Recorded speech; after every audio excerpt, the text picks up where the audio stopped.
my channel. If you like this, I'm back with another new video. So आज चाहिँ सन्डेको दिन हाम्रो विराटनगर चाहिँ ओभर गर्मी छ, घाम तन्तलापुर लागिरहेछ अनि कति 12-15 जति भयो होला दिउँसोको। सो आज ब्याङ्कको काम छ, अलिकति ब्याङ्कतिर जानुपर्ने छ। So let's go with me. Guys तपाईँहरूकोतिर गर्मी कस्तो छ यार? हाम्रोतिर त ओभर धेरै गर्मी, यस्तो घाम छ नि, यस्तो घाम छ।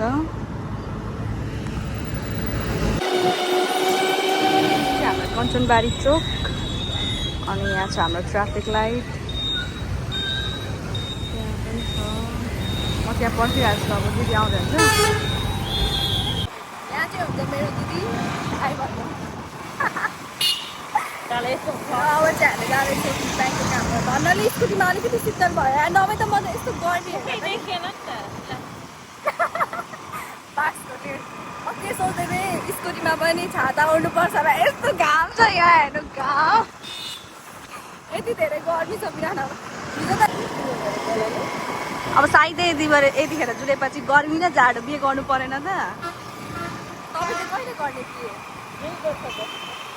यही वैशाखमा? यही वर्षमा हुँदैछु कि यही वर्षमा गर्ने।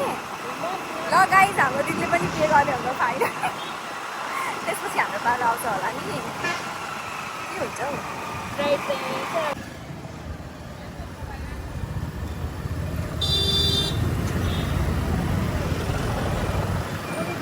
लाउँदिन कि त्यो भिडियोमा आउनलाई चाहिँ पोस्ट लगाएको। वाउ, कति धेरै मेहनत गर्नुभएको तपाईँले। मेरो युट्युब च्यानलमा आउँछ भनेर यसो भने के भन्नु, तपाईँले यस्तो रुखको मुनि पार्किङ गरिहाल्नु भयो। हामी चाहिँ ग्लोबल आइएमई आइपुग्यौँ।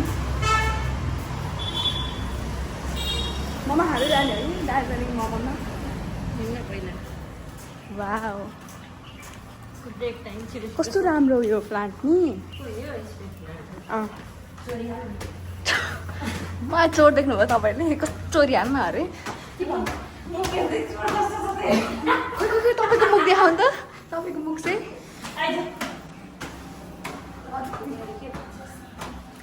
गएर जे कामको लागि आएको त्यो भन्नु, एसी खाने एकछिन गएर। ल लेख्नु न केही। किन टाइम छ, ग्लोबलमा काम सकाएर अब हामी चाहिँ जाँदैछौँ आज ब्याङ्क टु ब्याङ्क। एनआइसिएसएलको दामी चेक बाँकी छ त के गर्नु, चेकको पैसा तिराउँछ। चाहिँ पर पिसको चेक तिराउँछ होला पैसा। मलाई के थाहा छैन, मैले अहिलेसम्म चेक उयो गरेको छैन। मैले सब चेक युज गरेको छु, त्यो भएर मेरो चेक पनि बाँकी छैन कुनै ब्याङ्क। के त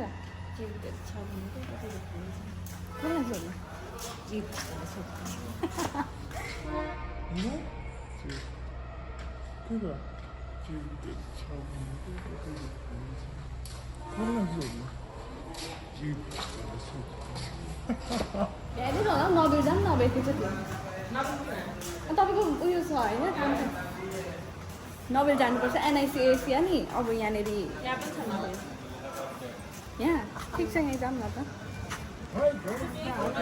ब्याङ्क टु ब्याङ्क कतिवटा bank. Sunday is not a fun day, it's a very hot day.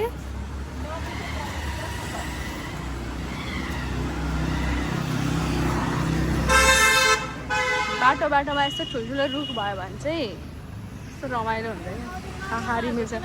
किन के ल्याएको छुइनँ? सिम किन चाहियो?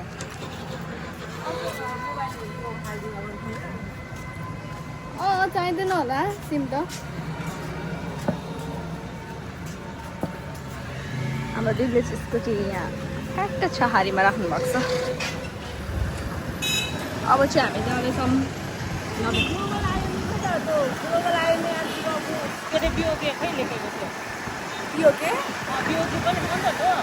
पिओके त उयो भइसक्यो, नाम निशान हराइसक्यो।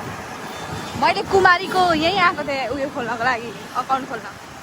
कुमारीको मेन ब्रान्च होइन त यो, नमिलको मेन ब्रान्च। कस्तो खद्रा छ नि यो बङ्गलो नबेलीको।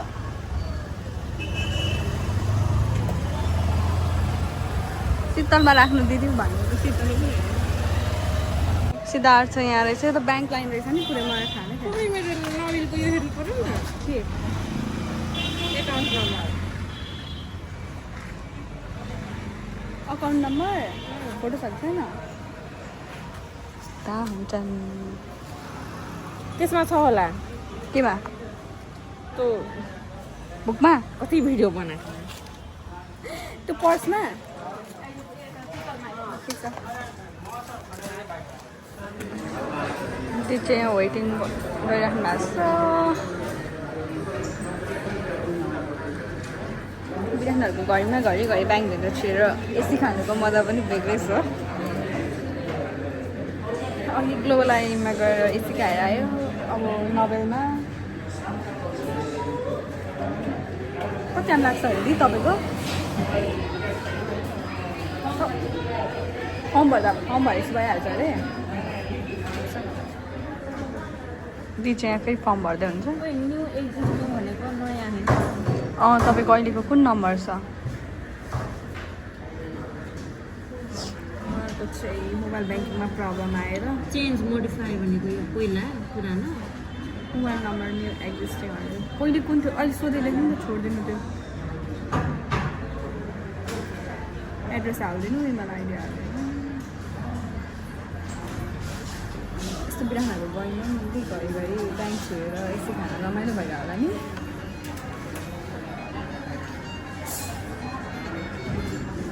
ले भन्नुहुन्छ मेरो हस्पिटलमा एसी छैन र भन्नुहुन्छ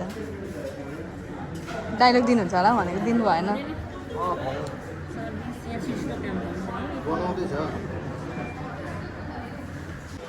एसीबाट निस्क्यो पङ्खा खायो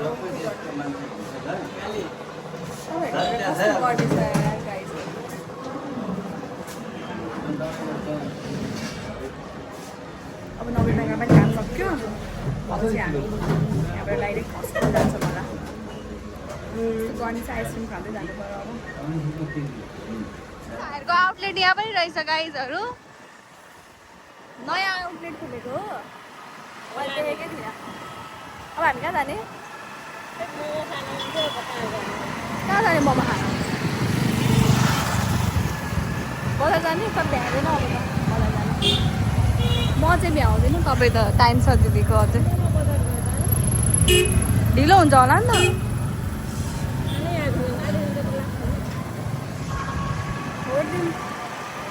आइसक्रिम पार्लर जानुपर्छ आइसक्रिम खाना त टाइमै लाग्छ आइसक्रिम खाना एकैछिन हुन्छ नि त मोमोको लागि त वेट गर्नु पऱ्यो मोमोलाई स्टिम हुनको लागि मेला लाग्दैछ यहाँनिर उयो देखेँ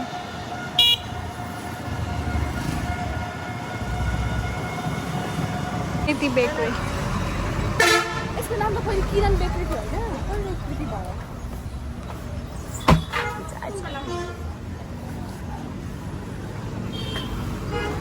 खै त अङ्कल दाइ अलिकति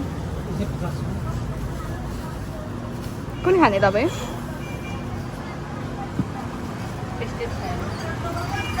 पेस्ट्री खानु तपाईँ पेस्ट्री खानु तपाईँ कुन खानु तपाईँलाई पेस्ट्री दिनु न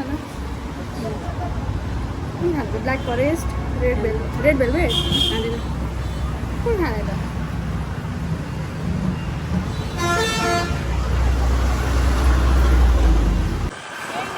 आइसक्रिम खायो अरे निस्किसक्नु अब तुफानले ड्युटी जानुको लागि कस्तो भिडियो गर्छु भन्दा चाहिँ बिर्सेछु खाएको भिडियो गर्नै पाएन भिडियो गरिदिने मान्छे पनि थिएन त्यहाँ राख्ने ठाउँ पनि थिएन खास गरी कहाँ अड्याएर खानु बिहेको लगनै लगन छ है गाइजहरू के हुँदैछ अब नेक्स्ट चाहिँ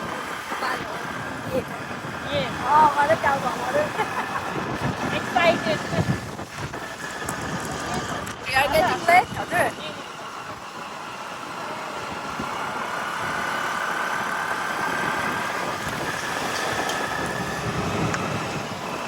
ढिलो भइसक्यो कि छिटो जाऊँ छिटो ट्राफिकमा पनि कता कता यो गरेको थियो हो मलाई लास्टमा गयो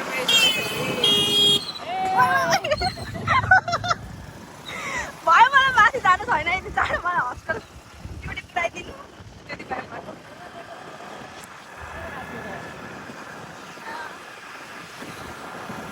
यहाँ आलु त पाउँछ नि के अरे थाहा छ यहाँ मिठो आलु त पाउँछ विराटनगरको यस्तो गरिमा चाहिँ नखानु डाइरिया होला अलिक जाडोको मौसममा चाहिँ आउनु आलु चप चिया पकौडा पिजा दामी पाउँछ दामी विराटनगरको कति लोकल भ्लगरहरूले फुड भ्लगरहरूले पनि यो ठाउँ कभर गर्नुभएको छ यस्तो गरिमा चाहिँ नखानु त्यस्तो ओइली कुराहरू भन्छु म चाहिँ तपाईँलाई यो आलु चपको यो ठाउँ कभर गरे त साइडको ग्लास पनि हेरेर कुदाउने गर्नु होला दिदी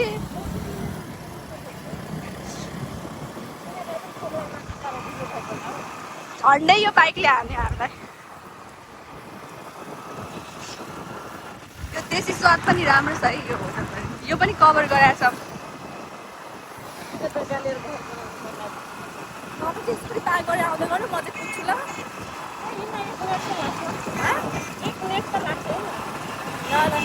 केही छैन आज थम ढिलो भयो भने पनि म इन्चार्जीसँगै हिँडेको छु दिदीले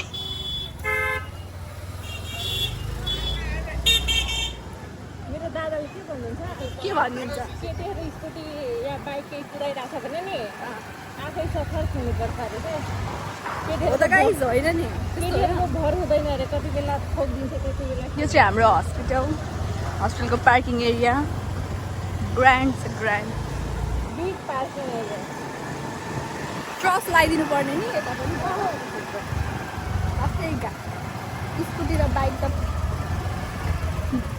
बम हुन्छ बम भरेछ मलाई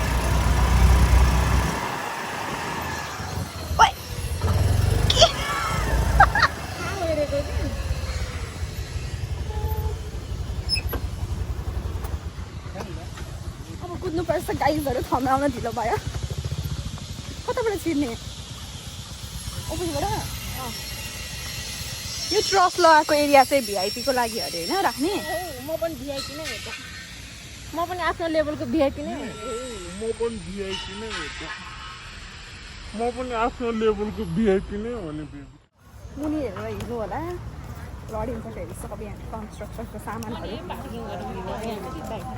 उडाइदिएला नि तपाईँको स्कुटीलाई फेरि म पनि भन्छु म पनि मान्छे मेन्टेनेन्सको मान्छे वेलमा भिड त्यो सबैलाई थाहा छ यो नोबेल हस्टेल हो भनेर मैले भन्नै पर्दैन पैसा दिइरहेको छ नि मैले पैसा दिएर म यहाँ खाता बन्द गर्नु ब्याङ्क अकाउन्ट बन्द गर्नु लिस्ट आयो नोबेलमा चाहिँ यसरी स्टाफहरूको लागि लिफ्टको व्यवस्था छ ओन्ली फर स्टाफको लागि फाइनली लिफ्ट पनि आयो धन्न कस्तो इग्नोर हानेको सो गाइस फाइनली अब म चाहिँ लिएर आइपुगेँ thank you for watching bye see you in the next video ठाउँ ढिलो भयो